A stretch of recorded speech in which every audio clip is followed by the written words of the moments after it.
beloved Boss Mike Cervera.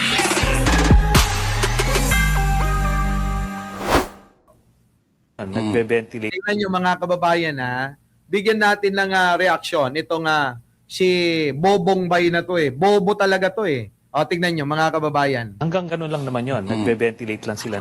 May mga nagsusubok mag-recruit pero wala pa silang nare-recruit as far as we know na enough to tip the balance. But they will try. Ang aming impormasyon ay naghahanap sila ng political trigger. Last week, gusto nila, in-expect nila yung paglabas daw ng 18 ay magkakos ng outrage para lumabas yung mga tao. So artificial siya eh. Pero dun sa echo chamber nila, sila galit na sila. Akala nila dun sa real world, outside their echo chamber, ganun din yung sentimiento. Eh hindi, di ba? So medyo nilangaw. Diyan pa lang, alam mo na mahina utak nito ni Trillanes eh. Tignan mo naman to kung makamahina ka na. Tama yung logic ni Trillanes. Bobo lang kayo. Totoo naman eh. Ilan taon nyo na bang pinapangarap na mapatalsik si Pangulo?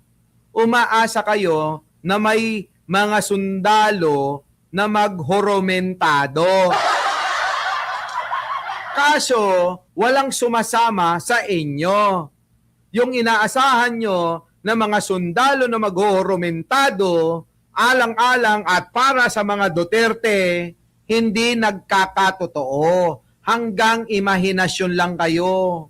Hanggang isip nyo lang na talagang meron na. Di ba ang dami nilang pinakalat? Noon pa yan eh. Mga kababayan. 2023 mga kababayan, doon na yan eh. Sinasabi nila na ang mga militar daw ay babaliktad na. Di ba sabi nila yan? Oh, pero nasaan? Wala mga kababayan. Nauna pa na si Digong ay makulong sa dahig bago po lumabas yung mga sundalo na sinasabi nilang kakampi nila. Meron pa silang sinasabi eh. Alam nyo kung ano mga kababayan? Yung sinasabi nila na ang mga Moro, ang mga Muslim daw, hahakutin daw ng mga barko nila. Tapos dadalhin dito sa Manila para maghasik daw ng gulo. Ay nako! Yung mga DDS naman na naniniwala, ayan na eka mga kakampi namin eka. Di ba? Na manggagaling sa Mindanao eka. Nasaan? Yung sasabihan mo ng mahina ulo, yung idol mo nga pinakulong. Kapag ka sana hindi napakulong yung idol mo, sasang-ayunan kita na mahina ang ulo ni Trillanes. Kaya lang, si Trillanes ang dahilan kung bakit nakakulong si Digong sa dahig. Si Trillanes din ang dahilan kung bakit si Batong Kalbo nagtatago hanggang sa ngayon. Mga kababayan ko, yung ba yung mahina? Yan ang problema sa mga ito. Magsasalita lang ng mahina, pero ang totoong mga mahinang mga kokote, mahina mag-analyze, malalakas lang ang bunganga, sila yun. Di ba? Tama mga kababayan? Tuloy. Hindi, alam niyo kung bakit? Yung sinasabi niyang hindi daw, yung same ang outrage, magbasa ka ng numero. Lahat ng survey, hindi po ng Duterte survey ha, mga lehitimong survey, pabagsak ang rating ni Marcos. Mali ka dyan, tanga!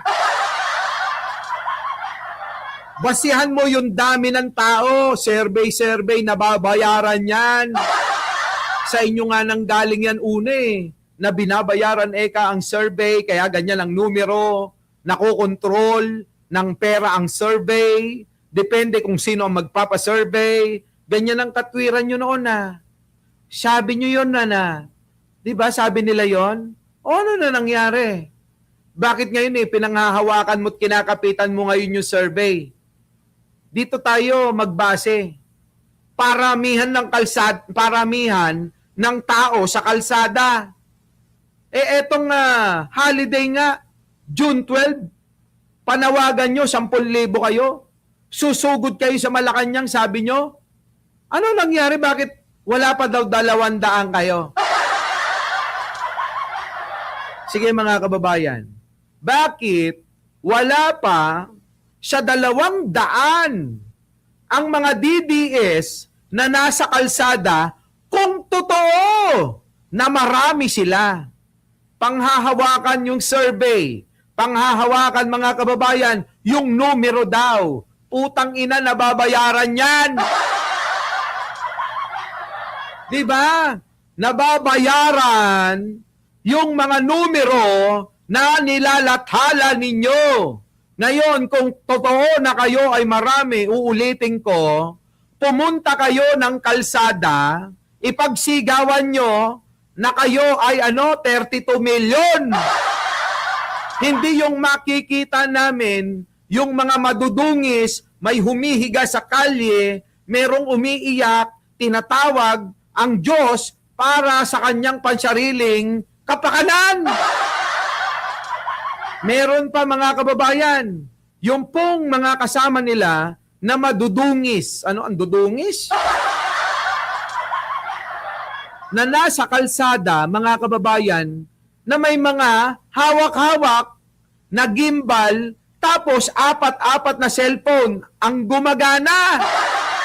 Ginawa ninyong hanap buhay, mga putang ina nyo, yung mga nangyayari diyan sa harapan ng Senado. Tanong ko sa inyo, kailan kayo makakakita ng mga vlogger, ng mga pro-government? Bibihira na makakakita kayo na pupunta dyan. Ako nga pumunta dyan minsan lang nung may panawagan eh. Panawagan para sumuporta tayo. Di ba? Bobo to eh. Ang babaw niya mag-isip. Palibasa yung pinapaliwanagan, yung mga mahihina, yung mga bobo tanga. Di ba? Yun lang yung kaya nitong mauto eh. Mga bobo, tanga, mga mangmang. Yan. Kayo. Di ba? Sinyolo. Nakalimang gimbal minsan. Diyos ko! Totoo, di ba mga kababayan? Ganun yun. Di yung, aywan ko dyan. Tuloy. Sinasabi niya, tingnan yung mga kababayan ang logic niya. Mahina utak nito ni Trillanes eh. Mahina utak daw ni Trillanes. Huwag mo na nga nating palawakin eh. Tumutok na lang tayo mga kababayan. Huwag na nating palawakin. Sino nagpakulong kay Digong sa idol nyo? Sige nga. Sino nagpakulong kay Digong? Paki-comment nga mga kababayan. Sino ang nagpakulong kay Digong? I-comment nyo. Di ba yung tao na tinatawag netong mahina utak? Yung ba yung mahina utak? Kung mahina utak ni Senator Trillanes, hindi sana napakulong yung idol mo. Kung mahina ang utak ni Senator Trillanes, di sana hindi nagtatago si Bato, hindi sana kinakabahan si Bongo ngayon. Diba? At yung iba pang sangkot. Kita nyo, naglalaglagan na nga sila eh.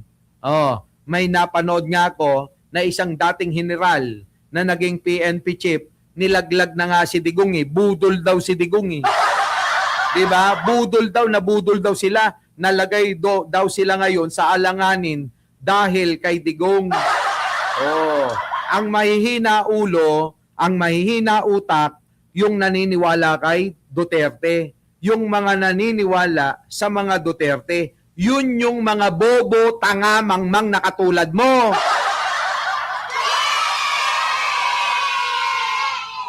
Tama? Bobo mga kababayan eh. Napakabobo. Tignan nyo. Hindi, alam nyo kung bakit? Yung sinasabi niyang hindi daw, yung same ang outrage, magbasa ka ng numero. Lahat ng survey, hindi po ng Duterte survey ha, mga lehitimong survey, pabagsak ng pabagsak ang rating ni Marcos. Yan ang problema. Sa ganyan, sa survey, kasi maraming ninakaw na pera mga Duterte, binabayaran yan, banat bay. Sa inyo nang galing yan, na nakokontrol ang survey sa pamamagitan ng bayad na pera. Kayo unang nagsabi niyan. 'Di ba? Ngayon, mga kababayan, yan ba ang tamang basihan? Kung nababayaran naman talaga, wait, dalin natin sa paramihan. Kung talagang marami kayo, bakit wala kaming nakita nung isang araw? Bakit ang nakita namin puro mga pulahan? Bakit puro mga loyalist ang nasa kalsada? Bakit ang mga sumisigaw ay puro, may pinuntahan si Sara, ano sabi? Ikulong si Sara. Di ba? Nagbabiral ngayon yun. Biruin mo, pinagtabo yan si Sara sa isang event. Pinagpipilitan niya yung sarili niya. Dahil napahiya, tumalikod na lang at umalis siya. Sabi ng mga tao, panagutin si Sara. Kita nyo mga kababayan ko, no? Grabe. Kawawa si Sara dun, aping-api. Diba? Anong ibig sabihin nun? Kasi nagagalit na po ang taong bayan. Kaya Nasaan? Nasaan ang galit na taong bayan? Wala kaming makita sa kalsada. Paulit-ulit na mukha yung nando doon. Yung isang mukhang adik na boy lighter, yung nando doon salita ng salita, na puro kabobohan katulad mo yung sinasabi. At yung kalbo, na dati daw siya, na NPA. Yun yung mga nando doon. Dating kalbo na NPA. Yung si boy lighter na hindi mo alam kung ano sinasabi. Hindi mo alam kung ano pinaglalaban. Di ba mga kababayan ko? Eto na nga lang mga kababayan Huwag natin layuin, mga kababayan. Di ba yung desisyon ng Korte Suprema sa pamamagitan ng pagpapile ng isang teacher? Di ba ang pagkakaunawa nyo, invalid yung quorum na nangyari sa Senado? Di ba? Pinagkalat nyo, ayan ultimo si Roque. Pinagkalat na invalid daw yung quorum na nangyari. Akala ko matatalino, mga kababayan. Tapos may nag-chat sa akin, sabi sa akin, totoo ba to? Nung inunawa ko, mga kababayan, yung sinasabi, putik na yan, sabi ko, hindi yung quorum, kundi yung nag-apila. Wala siya na kredibilidad para siya mag-apila niyan. Putik na yan, mga kababayan, hindi nila maintindihan. Our beloved Boss Mike Cervera.